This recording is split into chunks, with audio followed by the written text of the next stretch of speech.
So this identity looks a bit more ambitious. So for proving it, we might have to be a little creative here. We'll see how it works. But one thing I noticed that is in our favor is these denominators. Notice that on the left-hand side, I have denominators of sine x and cosine x. And on the right-hand side, I have a denominator that is sine x times cosine x, which means I should be able to reasonably combine the two fractions on the left, making a common denominator, and hopefully the right-hand side falls into place. So let's take a look at that. So the common denominator, the LCD, would be sine x cosine x. Okay, actually I'm going to make that a little bit thinner. Should be okay. Okay, so that means I'm going to multiply the first fraction by cosine x over cosine x.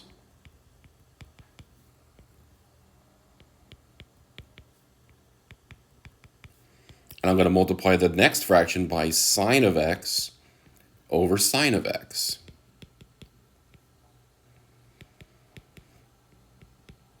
So we're taking the left-hand side. And just because the right-hand side has that sine x cosine x as its denominator, I'm just going to try to write this as one single fraction.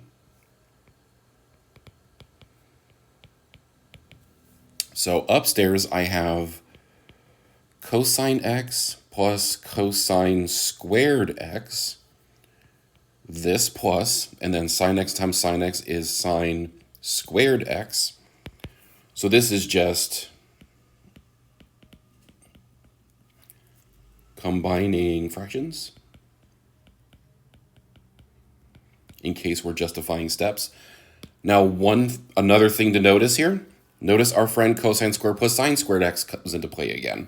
So this simplifies to cosine x plus 1 over sine x cosine x, and that was by use of a Pythagorean identity. And there's no need to rewrite it just for the sake of getting the original expression of the 1 plus cosine x. We know that adding two things in different order means the same thing. So this identity has been proven. And there we have it. So you notice that we just kind of have to try a step, go with the flow, see what happens. And if it doesn't work, we just try something else. So look at this as solving a big puzzle. Okay? That's the end for this one. Come back for more examples. Thanks so much for watching.